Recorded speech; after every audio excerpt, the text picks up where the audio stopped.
নমস্কার, বেবি রান্নাবাটিতে সবাইকে স্বাগত। আজকে আমি আরও একটি নতুন রেসিপি এবং খুবই সহজভাবে আপনাদের সাথে শেয়ার করব। রোজ রোজ রুটি তরকারি কি লুচি তরকারি খেতে কারোরই ভালো লাগে না। সেই জায়গায় যদি রুটির মধ্যে তরকারির পুর ভরে দিয়ে একেবারে তৈরি করে নেওয়া যায়, তাহলে কিন্তু খাবারের টেস্টও পাল্টে যায় এবং মুখের স্বাদও একটু বদল হয়। চলুন তাহলে আজকে এই সহজ রেসিপিটা আপনাদের সাথে শেয়ার করব। তবে আমার চ্যানেলে যদি নতুন বন্ধু এসে থাকেন, তাহলে চ্যানেলটা সাবস্ক্রাইব করার অনুরোধ রইল। আমি প্রতিদিনের মতন আজও ঘরোয়া উপকরণ দিয়ে খুবই নতুনত্ব রেসিপি আপনাদের সাথে শেয়ার করছি। চলুন তাহলে দেরি না করে রেসিপিটা দেখে নিই। এই রেসিপিটা তৈরি করার জন্য প্রথমে নিয়েছি 1 কাপ ময়দা।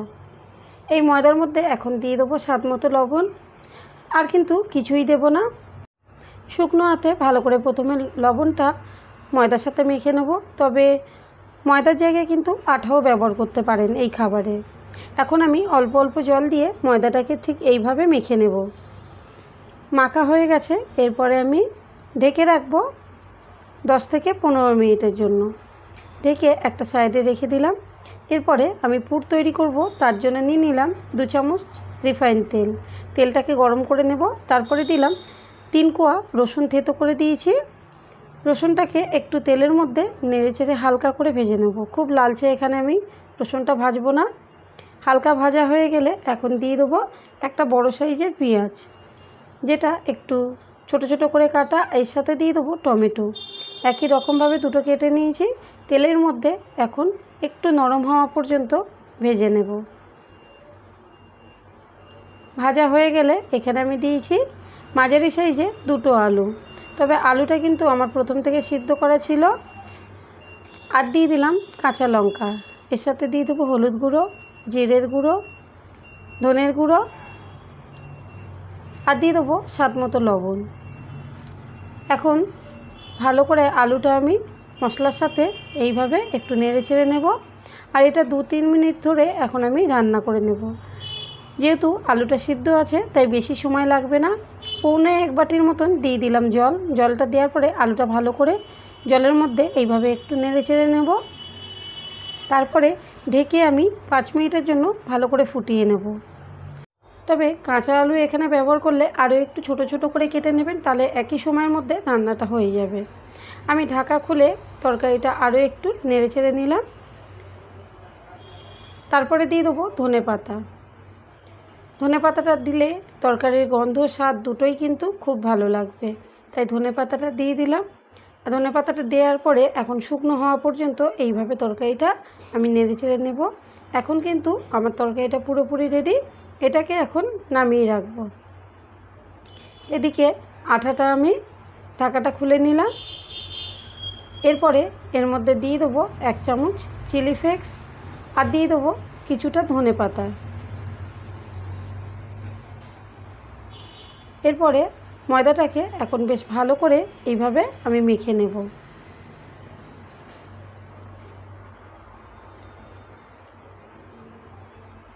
যে ময়দাটা আমি মাখছি এটার থেকে আমি 2টো বড় বড় লেচি করে নেব। দেখুন ঠিক এইভাবে বড় বড় 2টো লেচি করে নিয়েছি। আর এখন আমি একটা লেচি তুলে রাখলাম, আর একটা লেচির মধ্যে একটু ময়দা ছড়িয়ে আমি এখন বড় করে একটা রুটি করে নেব। আর রুটিটা কিন্তু খুব মোটা রাখবো না, ঠিক এরকম সাইজের একটা রুটি তৈরি করে নিয়েছি। আর এই যে এর মধ্যে যে চিলি ফ্লেক্স এবং ধনেপাতা দেওয়া আছে, তার জন্য রুটিটা কিন্তু খেতে ভীষণ ভালো লাগবে। আরও তার উপর দেওয়া হলো কিছুটা টমেটো সস। এটা দিয়ে রুটির চারিদিকে ভালো করে দিয়ে দিলাম। আর তার উপরে দিয়ে দিলাম তরকারিটা কিন্তু যা তৈরি করেছিলাম সবটাই কিন্তু আমি দিয়ে দেব। দিয়ে সমান করে রুটির চারিদিকে এইভাবে আমি সাজিয়ে দেব। কোনো জায়গায় যেন ফাঁকা না থাকে সেইভাবেই কিন্তু তরকারিটা আমি দিয়ে দিলাম। আর উপর থেকে আরও একটা রুটি আমি এইভাবে দিয়ে দিলাম। তাহলে বুঝতেই পারলেন, নিচে একটা রুটি, উপরেও একটা রুটি, আর মাঝখানে কিন্তু তরকারিটা রয়েছে। এরপরে সমানভাবে রুটিটা এইভাবে আমি চেপে বসিয়ে দিলাম তরকারির মধ্যে। হাত দিয়ে উপর থেকে একটু চাপ দিলেই এটা ভালোভাবে বসে যাবে। এরপরে একটা ছুরির সাহায্যে আমি ঠিক সামনাসামনি থেকে এইভাবে একটা কাট দিয়ে নেব। তারপরে আবারও তার উল্টো দিক থেকে ঠিক এইভাবে দিয়ে নেব। একদম ত্রিভুজের মতন করে আমি পুরো রুটিটাকে এইভাবে কেটে নেব। দেখেই বুঝতে পাচ্ছেন দেখতে কত সুন্দর লাগছে, এবং কাটাটা আশা করি বোঝা গেছে কেমন করে আমি কেটে নিলাম। এখন আমি একটা রুটি এইভাবে আমি তুলে দেখাচ্ছি। দুটো হাতের একটু সাহায্য নিতে হচ্ছে, যেহেতু তলার রুটিটা অনেকটাই চাপ পড়ে গেছে। দেখেই বুঝতে পাচ্ছেন ভিতরে কিন্তু আলুর পুর ভরা আর উপর নিচে রুটি। এইভাবেই সবগুলো আমি তৈরি করে নিয়েছি। এরপরে নিয়ে নেব 4 চামচ ময়দা। লবণ দেব না, অল্প একটু জল দিয়ে একটা মোটা ব্যাটার তৈরি করে নেব। তবে এই জায়গায় ডিমের ব্যবহারও করতে পারেন। আমি এখানে ময়দা নিয়েছি, আর ময়দার মধ্যে ডুবিয়ে এইভাবে গরম তেলের মধ্যে ছেড়ে দিলাম। একটা সাইড কিছুক্ষণ আমি হতে দিয়েছি, তারপরে ঘুরিয়ে দিলাম উল্টো সাইডটা। আর এটা কিন্তু মাঝে মধ্যে উল্টে পাল্টে দেখতে হবে, খুব বেশি না কড়া হয়ে যায় সেটা কিন্তু খেয়াল রেখে ভাজতে হবে। দুটো যখন ভাজা হয়ে গেছে, এখন আমি তেল থেকে এইভাবে ছানটা দিয়ে কিছুক্ষণ ধরে রাখবো। তেলটা ঝরে গেলেই আমি তুলে নেব। এখানে দেখুন ভাজাটা কত সুন্দর লাগছে।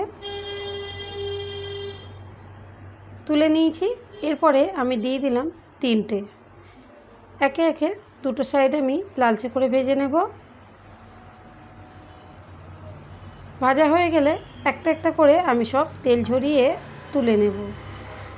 এখানে আমি একটা প্লেটের মধ্যে নামিয়ে নিলাম। আর এখন আপনাদের একটা ভেঙেও দেখিয়ে দেবো সামনে থেকে। এটা ভিতর থেকেও কিন্তু কত সুন্দর লাগছে দেখুন। এইভাবেই বাড়িতে একদিন বানিয়ে ফেলতে পারেন, যেটা সকলের কিন্তু ভীষণ পছন্দ হবে। কেমন লাগলো আজকে আমার এই রেসিপি সেটা কমেন্ট করে জানাতে ভুলবেন না। ভালো লাগলে একটা লাইক করবেন, শেয়ার করবেন বন্ধুবান্ধব আত্মীয়স্বজন, এবং চ্যানেলটা সাবস্ক্রাইব করে রাখবেন নতুন বন্ধু হয়ে থাকলে। দেখা হবে পরের কোনো রান্না নিয়ে। ততক্ষণে ভালো থাকবেন, সুস্থ থাকবেন।